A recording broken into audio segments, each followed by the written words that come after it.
So we're going to move on to section 2 of the course now, and in this section of the course we're focusing on part 1 of the speaking test, often called the interview stage. And this lecture, lecture 5, is going to be all about how you get started in your answers in part 1, the importance of getting off to a good start. So let's talk about that just to begin with, the importance of making a strong start in your answers to the questions that you are posed. Let's have a look at 2 answers to begin with. These are 2 answers to the same question, and I want you to think about which answer is stronger. So let's have a look at the question. Very simple. Do you enjoy your job, and why or why not? So answer 1. Well, that's a difficult question. I mean, it depends on a lot of things. I like meeting lots of different people. And answer 2. Yes, I do. I enjoy it a lot. I love my work because it gives me a chance to meet people from a huge range of different cultures. So which one do you think is stronger? Hopefully, you picked answer 2. But why is answer 2 stronger? Let's think about that. If we look at it on its own, answer 2 here, yes, I do. I enjoy it a lot. What we can see is that the answer is a lot more confident to start with. It doesn't trip over itself. It's in command of its own language. And this is possible because it isn't afraid to use the language in the question. Now, this is a very important point. Some tutors, some teachers may tell you that you should try to avoid using the language from the question as much as possible. This is wrong. It's not natural to avoid language in the question. If your friend or an acquaintance were asking you a question, it would be natural for you to use some of the same language, and that is exactly what we want to put across in part 1. Part 1 should be sort of like speaking to a friend or someone you are close to. And as a result, we should try to be as natural as possible. So the words do and enjoy are in the question. So we'll use the words do and enjoy very naturally in the answer. That will give you a strong start. And as a result, that accurate opening will give you the confidence to think of an extra idea to add on the end. So use the language and grammar in the question to help you make a strong start. Do not worry about repetition, at least when you are opening your response. Just make sure to answer the question directly and then develop it with 1 or 2 points. So we're going to look into this technique in a bit more detail in this lecture now. So some example questions here. Do you like to travel? How long have you lived in your home? Who did the cooking in your family when you were a child? How popular are bicycles in your town? What are you studying at the moment? Do you like to spend your free time alone or with other people? These are very typical questions for part 1. Now let's look at some bad starts to begin with to understand what we do not want to do when we open our responses. Do you like to travel? The overcomplicated answer. This is one I hear quite a lot. The question of whether I am a fan of travelling or prefer staying homebound is not a simple one to which I can respond. Journeying to exotic nations, da-da-da-da-da-da. So this is unlikely to come out of the mouth of a candidate, but something like this is something I often hear as a teacher. People just trying to do far too much with the language to show off their range of vocabulary. And while this can sometimes be effective in part 3, it is totally out of context and out of place in part 1. So you do not need this overcomplicated vocabulary. Let's look at the second question. How long have you lived in your home? Now, the get to the point answer. Well, that's a very good question. So, well, actually, I guess it would be around about, more or less, get to the point. Okay, so some teachers again will recommend this as an actual technique, and it's awful. It's so transparent. If you begin your answer this way, it's very evident to the examiner that you are stalling for time. Language that's a little bit similar to this can be used in part 3, but do try to avoid it in part 1. If you need to say something, expressions like well are fine, but try not to do any more than that. Question 3. Who did the cooking in your family when you were a child? This is the overly brief answer. My mother. Or my mother cooked. End.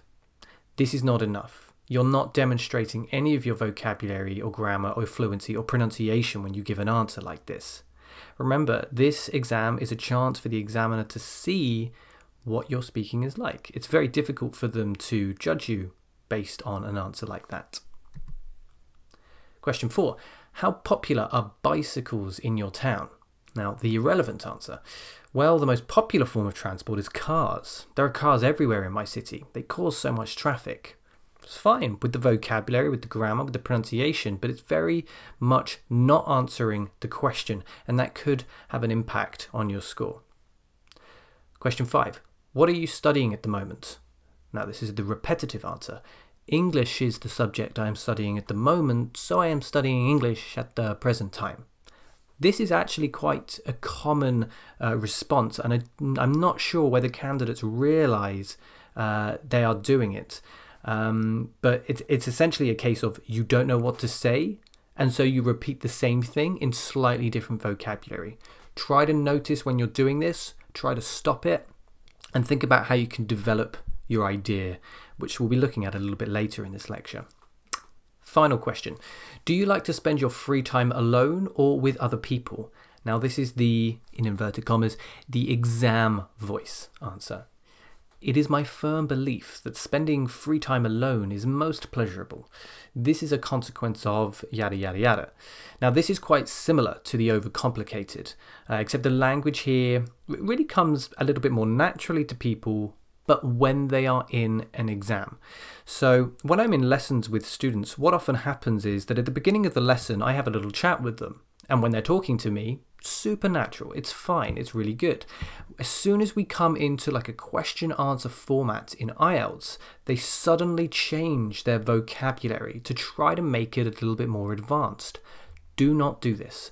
Just be natural. If you struggle with natural vocabulary, then try to immerse yourself in more English by watching movies and listening to podcasts and listening to conversations on YouTube and things like that. But just try to avoid creating this artificial, overly flowery language when you give your answers in part 1. Now, having looked at some bad starts, let's have a look at some good starts and some good answers overall. The first thing I want you to do is to look at these questions and try to pick out the language that you would use in your response, like we looked at earlier with the example answer, the good example answer. Now, which of these words do you think is going to be natural to use at the beginning of your responses? Hopefully you picked out words like these. Now let's see how they can be used in our responses. Do you like to travel? I do, yes. I love traveling because I'm really curious about the world, and I think going out and seeing new places is the only way for me to satisfy this curiosity. You don't have to use all of the language. Notice we changed like to love, but don't hesitate too much to use this language. How long have you lived in your home? I've lived in my current home for about the last 3 years. I moved to this place from London, the capital, when I was in my late 20s because I was getting tired of city life. Again, we're using quite similar language. Who did the cooking in your family when you were a child? My mum did the cooking when I was a child. I've never really thought about why, but I guess at the time it was just traditional gender roles for mums to cook and dads to work, rather than the other way around. How popular are bicycles in your town? Bicycles are fairly popular where I live, but cars are still more common by far.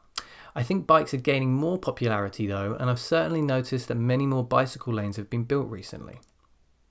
What are you studying at the moment? I'm studying English language and literature at the moment over at King's College in London. I started my studies 2.5 years ago. Do you like to spend your free time alone or with other people? Personally, I prefer to spend my free time on my own. For example, last week I was given the night off work and I chose to spend the time unwinding with a book instead of meeting with friends.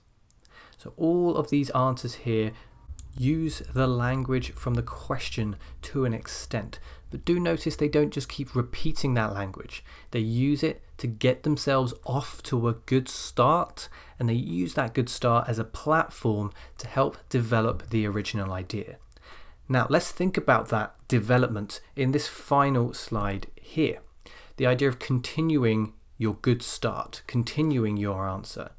Now I've highlighted in green here all the language which is used to develop our original idea. And each of these types of development is slightly different. So we're going to have a look at each form of development, and then I want you to go away, practice some part 1 questions, and use each form of development to help you answer maybe 6 questions yourself. Okay, let's have a look. So the first one. This would be an example of just simply giving a reason. You just add a because. Now this is often prompted by the examiner anyway, when they say why or why not. So we're giving a reason because I'm really curious. The second one, just a bit of extra detail. You're not asked for it, but it just helps to make sure that your language isn't too short, too brief, and you're able to demonstrate your vocabulary and your fluency. The third one uses speculation. So something that you're not sure about, you're giving a reason, but you're not sure of the reason. So you're saying, I've never really thought about why, but I guess. This is nice language to use for speculation. I guess, or I would say, something like that. The fourth one uses a comparison. Now we return to the idea of cars like before, but this time we make it relevant because we're comparing cars to bicycles. That's something that you can do when you're asked about the popularity of things. The fifth one is an element of time detail. So we just give a bit more context by adding a time there. This helps us to kind of mix up the tenses as well, which we'll look at later. And the final one, it just gives an example. This technique is often useful when we're asked about preferences, and again it gives us a good opportunity to just quickly switch between tenses.